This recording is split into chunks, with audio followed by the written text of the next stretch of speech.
பார்த்து பிரயோஜனம் கிடையாது.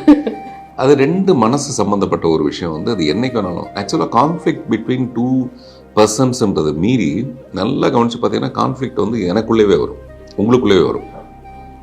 நேற்று நம்ம செஞ்ச ஒரு விஷயம் வந்து தப்புன்னு இன்னைக்கு காலையில் தெரியும் நமக்கு, நம்ம இது இப்படி பண்ணியிருக்கவே கூடாது அப்படின்னு யோசிப்போம். அப்போனா கான்ஃப்ளிக்ட் எனக்குள்ளேயே இருக்குது. அப்போ உங்களுக்கு எனக்கு ஏன் வராமல் இருக்கணும்?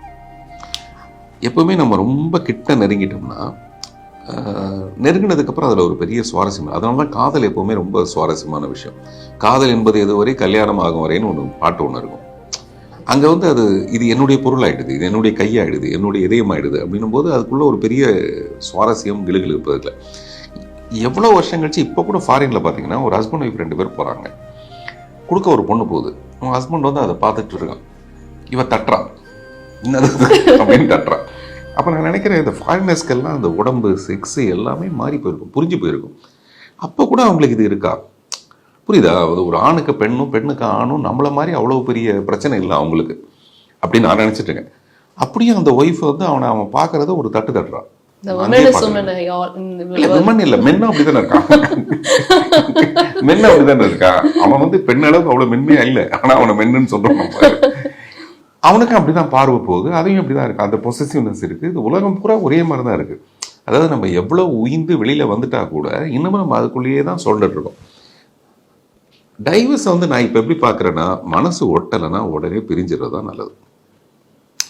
அடுத்த மொமெண்ட்டை நம்ம நமக்குன்னு வச்சுக்கணும். அது ஆணோ பெண்ணோ யாராக இருந்தாலும், அது என்னுடைய பொண்ணாக இருந்தாலும் யாராக இருந்தாலும். இப்போ நான் சொல்ல மீதிலாம் நம்ம ஓடி போய் தடுப்போம். நான் மட்டும் இல்லை, எல்லாரும் ஓடி வந்து இதுக்கு அந்த காலத்துலேருந்து ஒரு பஞ்சாயத்து ஒன்று இருக்கும். அந்த பொண்ணை கூப்பிட்டு உட்கார வைப்பாங்க, மாப்பிள்ளையை கூப்பிட்டு உட்கார வைப்பாங்க. என்னப்பா பிரச்சனை, இனிமேல் இதெல்லாம் நடக்காமல் பார்த்துங்க அப்படின்வாங்க. ஒன்ஸ் ஒரு கிராக் விழுந்துருச்சுனாவே அது சரியாக வராது. இது வந்து எனக்கு இப்போ இருக்கிற மெச்சூரிட்டி. சரியாக வரலையா 2 பேரும் போய் அவங்கவுங்க அவங்களுடைய வாழ்க்கையை வந்து வாழ்ந்துகிட்டே இருக்க வேண்டியதான். இப்போ எனக்கு சமீபத்தில் அந்த மாதிரி என்னுடைய ஃப்ரெண்டுக்கும் அவங்க வீட்டில் அவங்க மிஸ்ஸஸ்க்கும் ஒரு பிரச்சனை வரும்போது நான் அந்த மிஸ்ஸஸ்கிட்ட நிறைய பேசினது என்னென்னா, தயவு செய்து ஒரு ஆப்பர்ச்சுனிட்டியாக எடுத்துகிட்டு கிளம்பிடுங்கன்றாங்க. கிளம்பிடுங்க, நடந்து போங்க, அப்படி போங்க. அப்படி போனீங்கன்னா இந்த ஒரு புது வாழ்க்கையை நீங்கள் பார்ப்பீங்க. இது நான் பேசுகிறது இந்த கல்ச்சர் சம்மந்தப்பட்டது, அதெல்லாம் கண்ட்ரா கிடையாது. யாராவது வச்சுட்டு அழுதுட்டு இருக்கணும், எனக்கு அதை பற்றி பிரச்சனையே கிடையாது. நான் ஒரு தனி மனதை மட்டுமே பார்க்குறேன். ஒரே ஒரு மனசு. புருஷனுக்கு ஒரு மனசு மாறி போச்சு, அவர் வந்து வேற ஒரு பெண்ணோட போகிறதுக்கான ஒரு விஷயம் வந்துருச்சுன்னு இந்த பொண்ணு உட்காந்து அழுதுகிட்டே இருக்க வேண்டாமே. நீங்கள் எல்லாத்தையும் உதறிடுங்க. ஒரு பையன் இருக்கானா, பொண்ணு இருக்கா, யார் இருந்தாலும் கொண்டு போய் ஹாஸ்டலில் சேர்த்துருங்க. அவங்க நிம்மதியாக இருப்பாங்க, நீங்கள் உங்கள் வாழ்க்கையை பார்த்துட்டு போடுங்க. நோனோன்னா நம்ம கல்யாணம் பண்ணிட்டோம்னா குழந்தை பிறந்துருச்சுன்னா நம்ம இப்படியே தான் இருக்கணும்னா சாகிற வரைக்கும் அவங்க சங்கடத்துக்கு தான் இருப்பாங்க.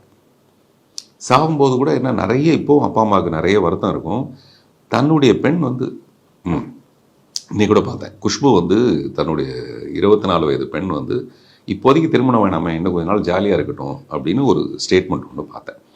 இது எங்கேருந்து வருதுன்னா, எல்லா தாய்க்கும் எப்படி வருதுன்னா 2 விதமான ரியாக்ஷன் இருக்கும். ஒன்று, தனக்கு கிடைச்ச சுதந்திரம், தனக்கு கிடைக்காத சுதந்திரம் தன்னுடைய பொண்ணுக்கும் கிடைக்கக்கூடாது. அல்லது தனக்கு சுதந்திரம் கிடைக்காதனால நம்ம எவ்வளோ கஷ்டப்பட்டோம், நம்ம பொண்ணுக்கு அப்படி இருக்கக்கூடாது. எனக்கு தெரிஞ்சு இப்போ எல்லாம் எல்லா அம்மாவும் நினைக்கிறது அந்த பொண்ணு வந்து சேஃப்டியாக இருக்கணுமே தவிர அவள் சங்கடத்தில் இருக்கக்கூடாது. அப்புறம் ஏதோ ஒரு தேவைக்காக அவசரப்பட்டு போய் ஒரு கல்யாணங்கிற ஒரு பந்தத்துக்குள்ளே போய் மாட்டிக்கூடாது. இப்போ அந்த மெச்சூரிட்டி எல்லாருக்குமே வந்திருக்கு, அதனால் இப்போ அவ்வளோ பெரிய பிரச்சனை இல்லைன்னு நினைக்கிறேன். அப்புறம் டைவர்ஸுங்கிறது டெஃபினட்டாக மனசை ஒத்து போகலன்னா பிரிஞ்சு போய் அடுத்தடுத்த மொமெண்ட்டை எவ்வளோ ஹாப்பியாக மாற்றிக்கிறது. ஆனால் ஒரே ஒரு விஷயம் என்னன்னா, எனக்கு தோணுன்னா கணவன் மனைவி 2 பேர் பிரியலாம், அந்த அம்மா அப்பா பிரியறதுல மட்டும் கொஞ்சம் பிரச்சனை இருக்குது.